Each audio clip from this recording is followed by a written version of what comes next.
What's going on, everybody? This is Johnny Blackman here for another episode of Mobile Suit Blackman, and we are primed and ready. Get it? Primed and ready.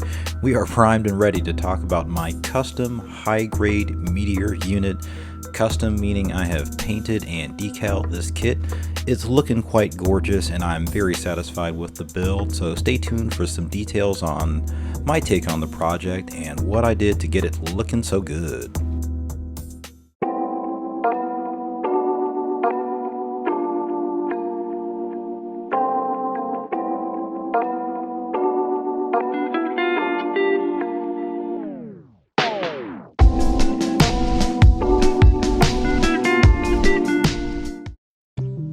So as per usual, I'm going to run through some of the lore attached to the Meteor unit.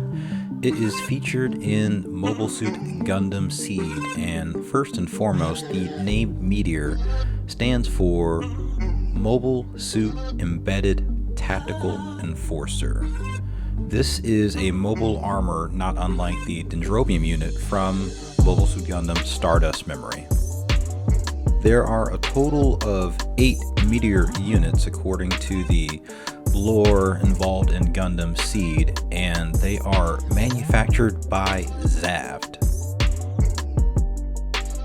These mobile armors can operate standalone without a mobile suit docked. However, it is very cool to see them docked with either the Freedom unit or the Justice, as well as other mobile suits.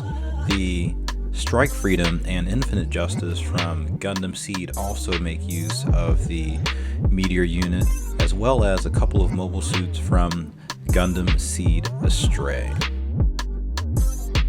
When the Meteor units are not performing mission critical maneuvers, they are docked with Zaft's Eternal Warship.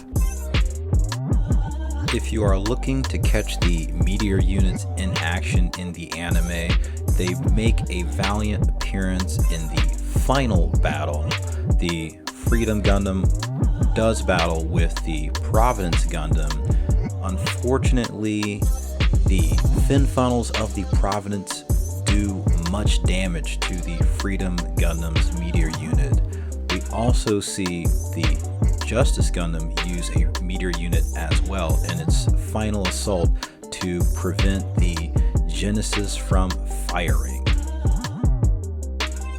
Now, say what you will about Gundam Seed as an anime. I understand that a lot of people aren't too partial to it, but I will say that it does a remarkable job of delivering some extremely compelling mobile suit designs, as well as ships, and of course this mobile armor, the Meteor unit.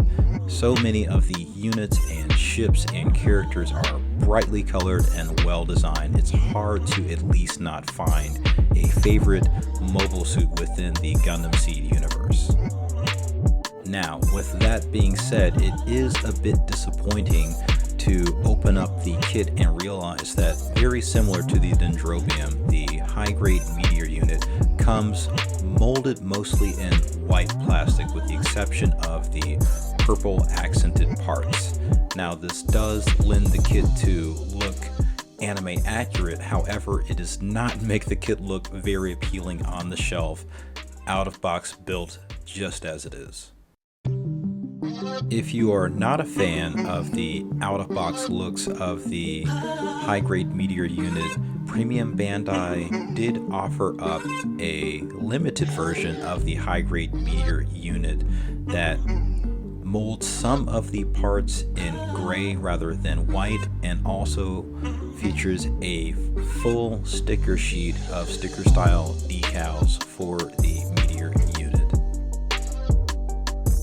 One important detail to note is that the high-grade Meteor unit does come with a full high-grade Freedom Gundam. However, you know me, you know that I love my real grade kits, so I knew that I would be posing my Meteor unit with the real grade Freedom, and as a result, I wanted the color scheme and paint job I had planned for the Meteor unit to match the real grade aesthetic. To begin with planning my paint project, I knew that I wanted to lend the Meteor unit to match Freedom Gundam, so I started with using the cobalt blue as the accent color, where there would normally be the muted purple. This paint job was done using Mr. Hobby, Mr. Color lacquer spray cans, and the colors I chose were the cobalt blue, the gray Mitsubishi that I did use for the Dendrobium Gundam, that's become a personal favorite gray of mine, and a color called the RLM light blue. I figured that it would give me a real great effect of the two-toned armor color scheme, as well as a great accent color to match the Freedom Gundam.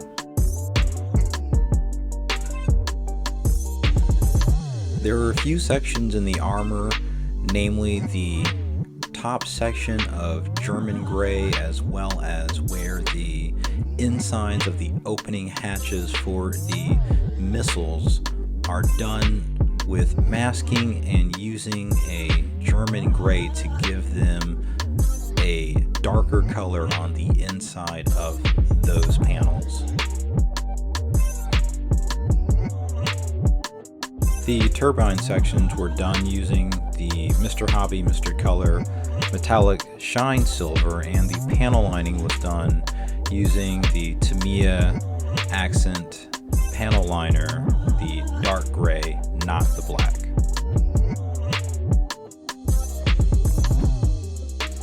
When it came time to choose decals, I went with the old reliable Delphi decal. Shout out to Delphi decal out of Korea. Delphi decal makes a set of decals that are a complete match to the sticker style decals included with the premium Bandai version of the Meteor unit.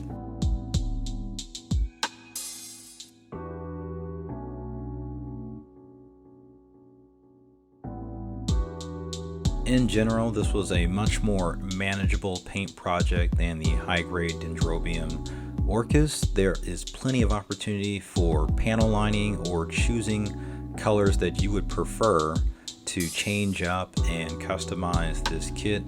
I highly recommend challenging yourself to give this a paint job out of box, if at all possible for you. One quick thing I will touch on is price point. At this point in time, the kit is fairly manageable to find, and I would not expect to pay more than $90 US for this kit. So if you're looking for it, don't pay more than that. It is regularly reissued and manageable to find, and basically you're getting a very large kit for the price of an expensive master grade. There are even more expensive master grades. You could compare this size wise to the Deep Striker. It is, however, a little bit smaller than the Dendrobium. However, it is just as impressive with a number of high grade or real grade kits posed around it. Now that it's all said and done and the kit is complete, I'm very happy that I sought this out and took the time to paint it. It did take a bit of time to get through the masking process, and I live in the state of Michigan, so painting this through the winter was a pain. I had to put it on the back burner and wait until the weather improved, but it looks gorgeous beside the Dendrobium as well as the rest of the kits in what I call my fleet of support units and vehicles. It really is second to the Dendrobium in my collection, both in terms of size and appearance wise on the shelf. In the coming months, we are going to see the release of the Archangel Catapult deck by Mega House. That has already been pre-ordered by yours truly, and I'm very excited to bring that into the fold.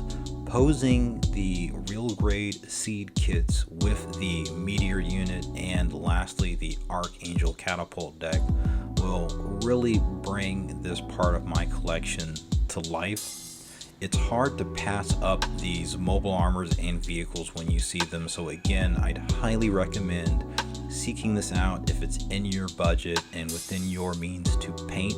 It really will enhance your relationship with your Seed kits and really help to show them off in a way that maybe Seed doesn't get the appreciation it does as an anime. However, again, it's hard to deny the creativity that went into bringing together such colorful and well-designed mobile suit designs. Now that this project is complete, I'm looking forward to the next set of straight builds and painted builds. On my schedule for painted builds to show you, I am currently finishing up the high-grade Nightingale, and I'll tell you, that has been a fantastic project to see executed by Bandai and to be finishing up in my own Castle's color scheme, so be on the lookout for that. As I mentioned, the Archangel Catapult deck is in the pipeline for release and should be coming to me shortly after its release in Japan.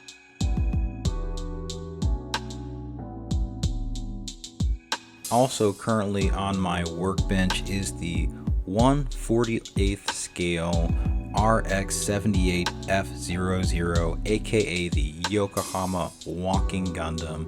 This is my foray outside of the 1/144th scale and my first mega size build, so I'm very happy to share that exclusive kit with you all. It's coming along nicely, and if you care to check out my Instagram, you'll see more of the behind the scenes on some of these projects. Thank you all so much. If you've gotten this far, please don't hesitate to hit the like button and subscribe if you haven't, and do check out my partnership with ibuildrobots.ca, and you can use my discount code MSB for a small discount. Check those folks out. They do great work and they definitely support the community.